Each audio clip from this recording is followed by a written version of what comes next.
In a village far, far away, there was a coven of women whose wealth and fame was generated by sacrificing their first child, either male or female. Once sacrificed, they begin to get rich, powerful, famous, and their wealth keeps increasing. Aria was part of this group. She had joined because she wanted to be rich and famous too. Aria used to be a fruit seller. She sells different fruits by the roadside. She has only one son, Elijah. He is a 10-year-old boy. His father had passed away few months after he was born. Since then, Aria has been the one raising and taking care of Elijah. The bond between the two grew stronger as mother and son as time goes on. There were no support from the family of Aria's late husband.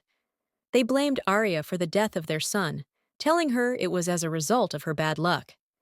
Since then, she became the only person providing for the needs of Elijah.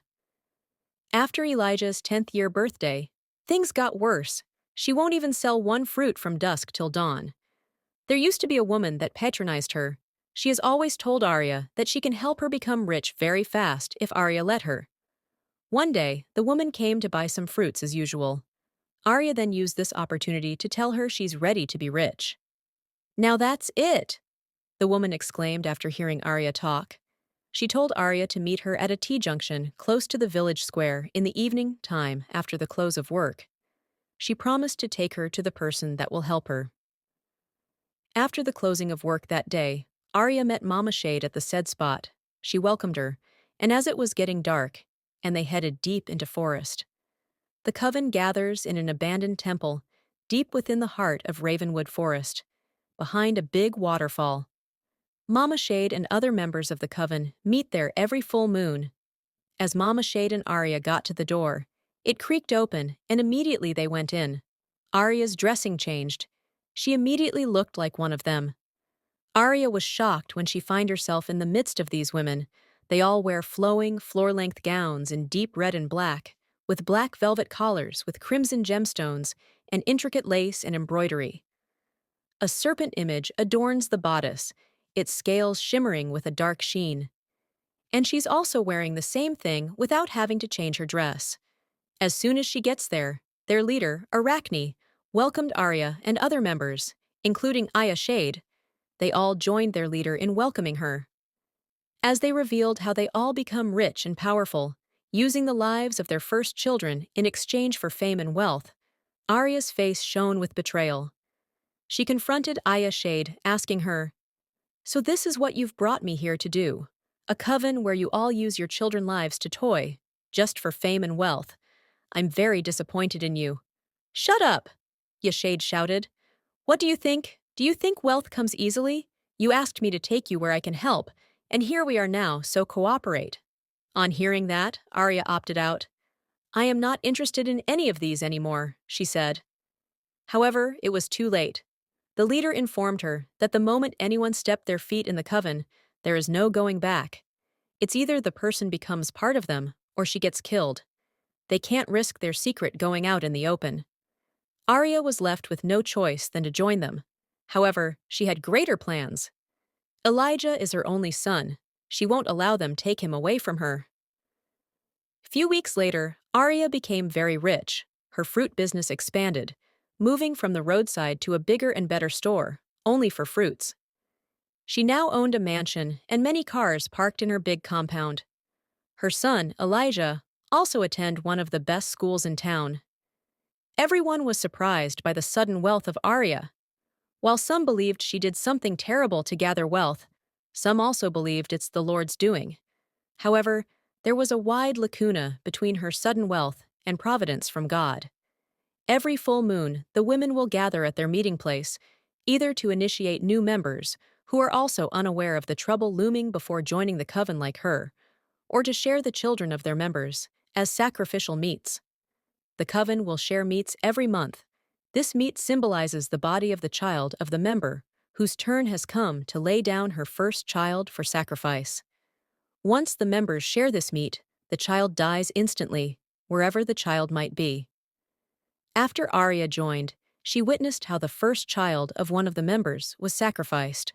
She was a 22-year-old lady who just graduated from tertiary institution. This woman is called Rachel. While she was in the coven, her daughter who was to be sacrificed was sleeping at home. The leader, Arachne, called out the spirit of Rachel's daughter, summoning her for the sacrifice. After that, Arachne, the coven's leader, stood before the altar, her voice dripping with malice. Rachel has bring forth her offering. Rachel stepped forward. For wealth and power, I sacrifice my dearest. She said Arachne hailed her, and they all started laughing and jubilating. Their voices echoed through the temple. After the sacrifice, Arachne laughed loudly. The meat of power, she declared, distributing it among the mothers. They shared this meat as usual and left for their various homes. Aria did her findings, and she discovered that the lady died in her sleep that same night, the moment they received the meats. Witnessing all of this, Aria ensured to keep all the shared meats from the coven in a safe space. It was inside a bowl on her wardrobe. Years passed, and Aria's turn arrived to sacrifice her son, Elijah. As they gathered in their meeting place, she stood before the altar, her hands clutching. But Aria hesitated. I won't do it, she declared, her voice trembling. Arachne's face twisted in rage. You've benefited from our sacrifices for years. The meats shared among us, the prosperity and power, all bought with the blood of our children. Return the meats, or Elijah will face the same fate. Aria knew the consequences. If she refused, Elijah would be taken. But if she returned the meats, her wealth and power would vanish. As Aria hesitated, thinking of what to do, Aria's fellow members closed in, their eyes cold and unforgiving. If you won't sacrifice Elijah, Arachne continued, you must return the meats you've received, the flesh of our sons, which you've consumed and profited from. I will return your meats, Aria shouted. Give me 3 days, and I will bring all the meats I've been getting all these years. If that means losing all the wealth I've gathered all these years, I don't mind. They were all shocked hearing this. Even the coven leader could not believe her ears. It has never happened that a member of the coven returned meats in order for their child not to be sacrificed, but as Aria mentioned, that she's ready to lose all her wealth and fame in order to keep her son alive. They were all shocked. Give me 3 days, I will provide all the meats and bring them back to you, she said. Okay then, fine. We give you 3 days, and failure to provide the shared meat. Consider your son gone. The day after that, Aria carried the meats she has been keeping in a bowl on top of her wardrobe.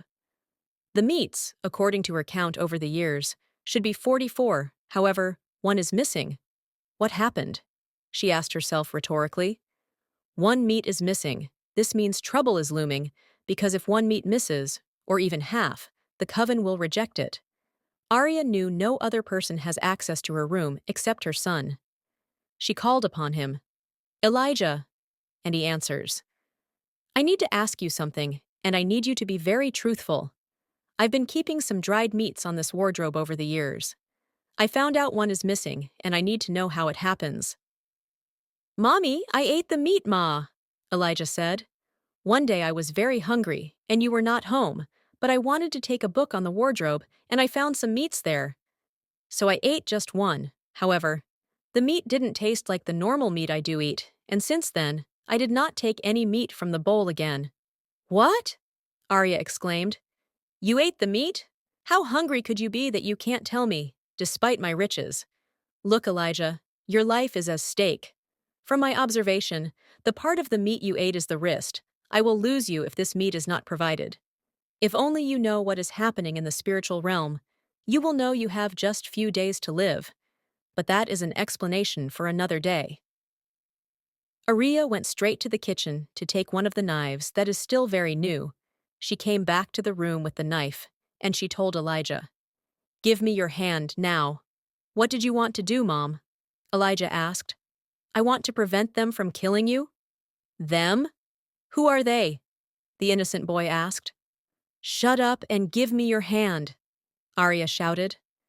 As Elijah was still reluctant, she drew him close forcefully, and the rest was history. Aria used her son's wrist as a replacement of the wrist he ate. She went into the kitchen, fried the wrist, and added it to the remaining 43 meats. The third day came, and Aria presented all the meats to the coven members. It was with great shock that they counted and made sure all parts given to her was complete. After this, the coven leader announced, Aria has done what no one has ever done before. She has returned all our meats, and so her son won't be used for any sacrifice. However, with this, you no longer belong to this coven.